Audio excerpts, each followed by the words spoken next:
एक तोते की वजह से माता सीता को रहना पड़ा था भगवान श्री राम जी से अलग। क्या आपको मालूम है कि लक्ष्मी रूप माता सीता ने भी अपने जीवन काल में एक ऐसा घोर पाप किया था जिसकी सजा उन्हें उनके उसी जीवन में मिली। ये जानने के बाद भी कि वह जो कर रही है वह सही नहीं है, फिर भी माता सीता ने एक पाप किया था जिसने उनको उनके पति से ही अलग कर दिया। क्या था वो पाप और किस श्राप के कारण माता सीता को पति वियोग से गुजरना पड़ा? सनातन धर्म ग्रंथों में बताया गया है कि बुरे कर्मों का फल हमेशा बुरा ही मिलता है, चाहे वह इंसान हो या फिर ईश्वर। इसका एक उदाहरण माता सीता का है जिसका जिक्र रामायण में किया गया है। दरअसल रामायण कई भाषाओं में लिखी गई है। अलग अलग रामायण में कई तरह की दंत कथाएं मिलती हैं।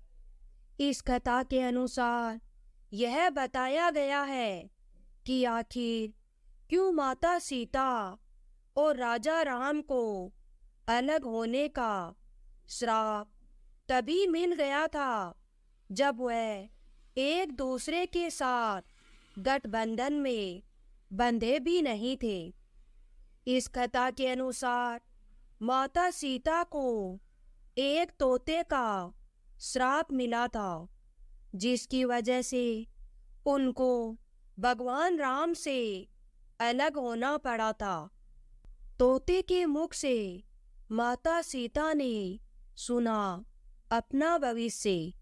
कथा के अनुसार माता सीता बाल्यावस्था में अपनी सहेलियों के साथ बगीचे में खेल रही थी।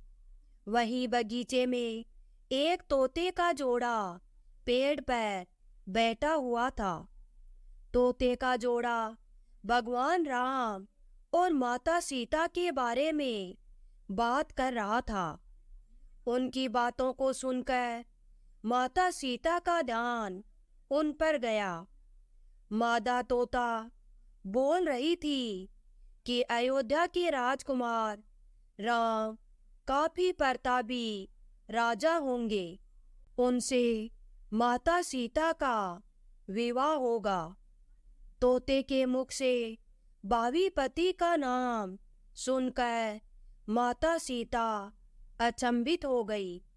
उन्हें अपने बारे में और जानने की इच्छा जागृत हुई, इसलिए उन्होंने अपनी सखियों से कहकर दोनों पंछियों को पकड़ लिया और माता सीता उन पंछियों से कहती है, तुम दोनों बहुत सुंदर हो, देखो डरो नहीं, मैं तुम्हें कोई नुकसान नहीं पहुंचाऊंगी।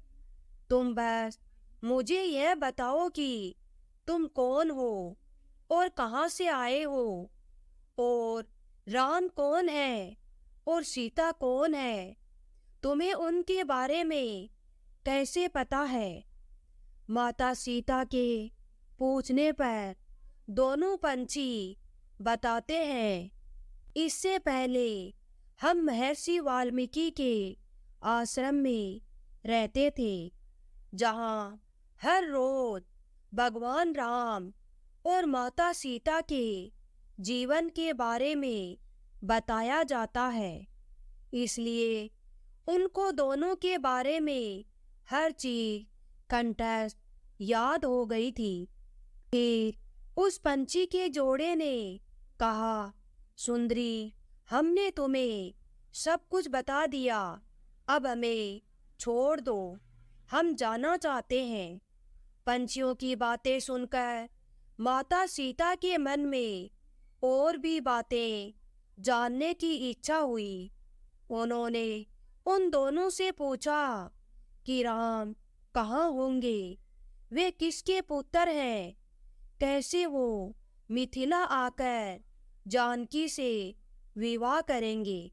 तो नर तोता बोला कि श्री रामचंद्र का मुख कमल के समान सुंदर, नेत्र बड़े बड़े और खिले हुए, नासिका ऊंची पतली, भुजाओं घुटनों तक, गला शंकर के समान होगा। मैं उनका क्या वर्णन करूं, जिनके गुणों का बखान सो मुख वाला भी नहीं कर सकता। दोनों पंछी कहते हैं कि जानकी देवी धन्य है, जो जल्दी ही रघुनाथ जी की पत्नी बनकर उनके साथ कई वर्षों तक राज करेगी। लेकिन तुम कौन हो देवी? पंछियों की बातें सुनकर माता सीता ने कहा कि जिस जनक पुत्री सीता की तुम लोग बात कर रहे हो, वह मैं ही हूँ। मुझे मेरे और राम के बारे में और भी बातें जाननी है।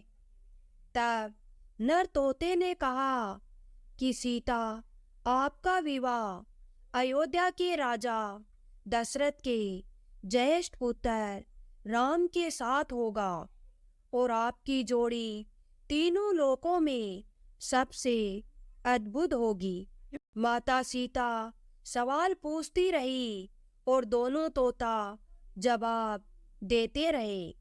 ऐसे में माता सीता प्रसन्न हो गई और कहा कि अब यह पंछी हमारे साथ ही यहाँ पर रहेंगे।